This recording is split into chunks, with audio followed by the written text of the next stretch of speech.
Halo semuanya, selamat datang di El Kasus dengan aku Bielsa. Hari ini aku akan membahas salah satu kisah nyata yang cukup mengerikan dari Ed Gein, seorang pembunuh berantai yang dikenal karena tindakan mengerikannya dan kejahatan yang membekas di dunia horor. Jadi siapkan diri kalian karena cerita ini cukup kelam dan penuh dengan detail yang cukup mengerikan. Dan seperti biasanya, cari tempat yang nyaman, tenang, dan berikut adalah ceritanya.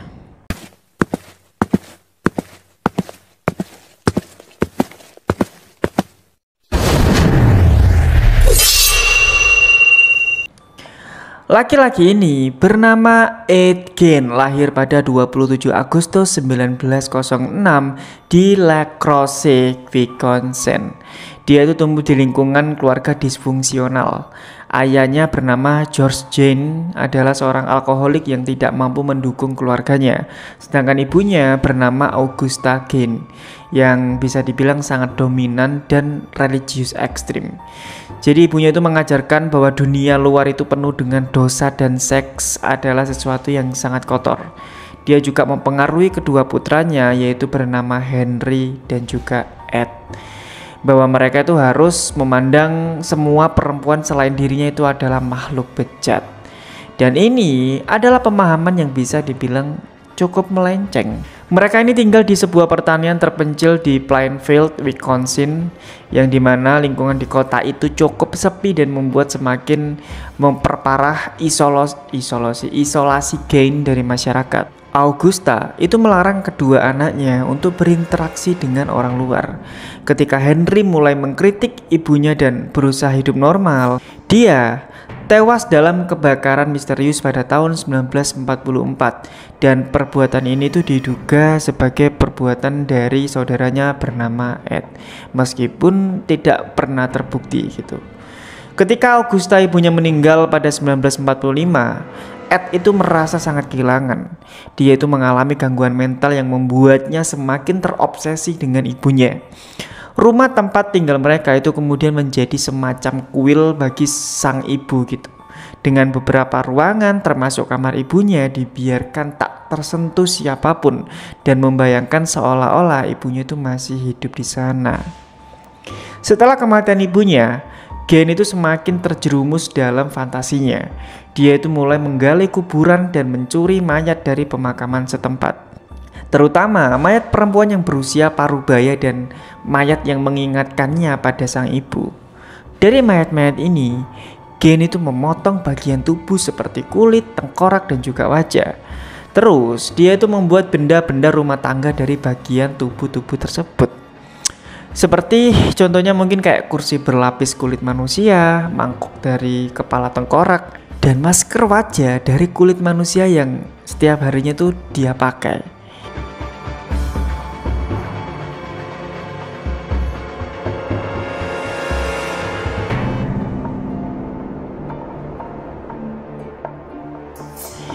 Anjir, ini sih serem banget ya kalau misalkan dibayangin di zaman saat ini tuh bener-bener ada orang seperti ini. Dan juga ya, Ed Gein itu membuat rompi pakaian dari kulit manusia yang dia kenakan pada saat malam hari. Dalam usahanya menjadi ibunya, disinilah sisi paling mengerikan dari kasus ini terungkap. Dia itu tidak hanya mencuri mayat-mayat itu, tetapi juga mengubah tubuh manusia menjadi artefak sehari-hari, termasuk lampu dan juga beberapa pakaian yang dia pakai, dengan bayangan yang membutuhkan ketelitian mengerikan. Selain mencuri mayat, ternyata Gein akhirnya juga membunuh dua wanita di Plainfield. Dua wanita itu bernama Mary Hogan, pemilik kedai minuman, dan Bernice Warden, pemilik toko perangkat keras.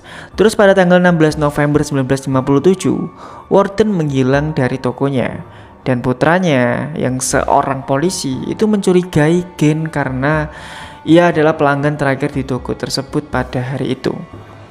Polisi kemudian pergi ke rumah Gein untuk menyelidiki kasus itu. Di dalam rumah Gein, mereka menemukan pemandangan yang sangat mengerikan.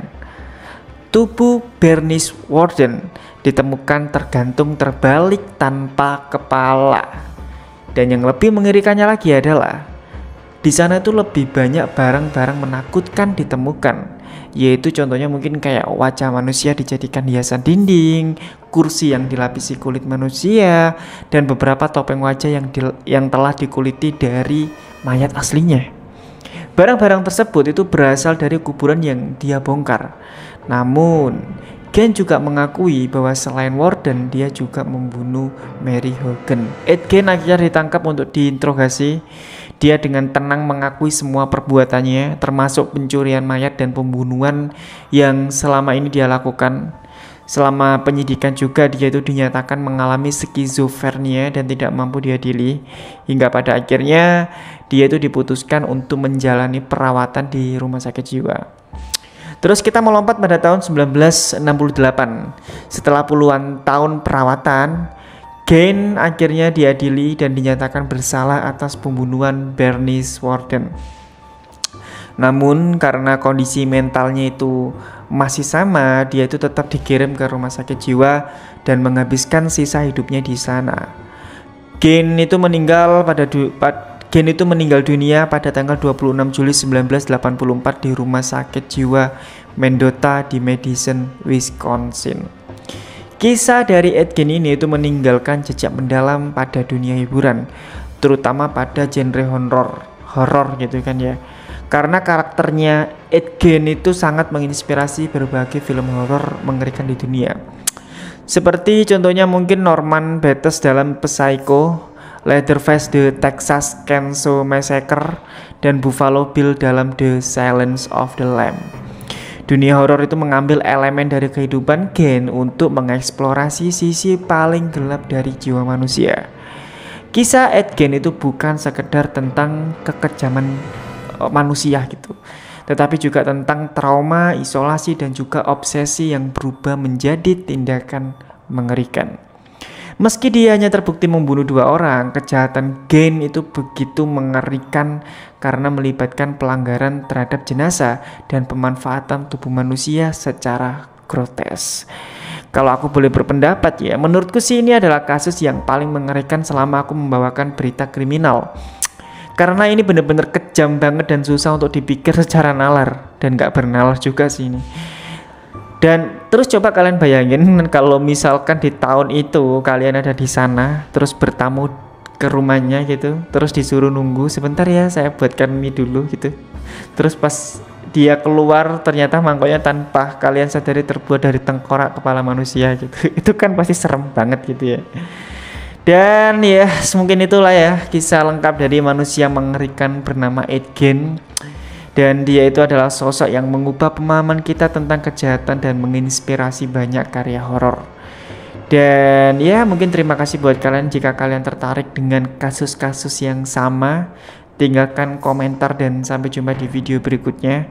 Dan terima kasih buat kalian sudah nonton ini sampai habis. Komentar aja kalau misalkan kalian punya cerita-cerita bagus dan menarik, dan nanti akan aku cari risetnya dan aku akan bawakan di El Kasus ini. Oke, terima kasih buat kalian sudah nonton El Kasus. Sampai jumpa lagi di El Kasus selanjutnya.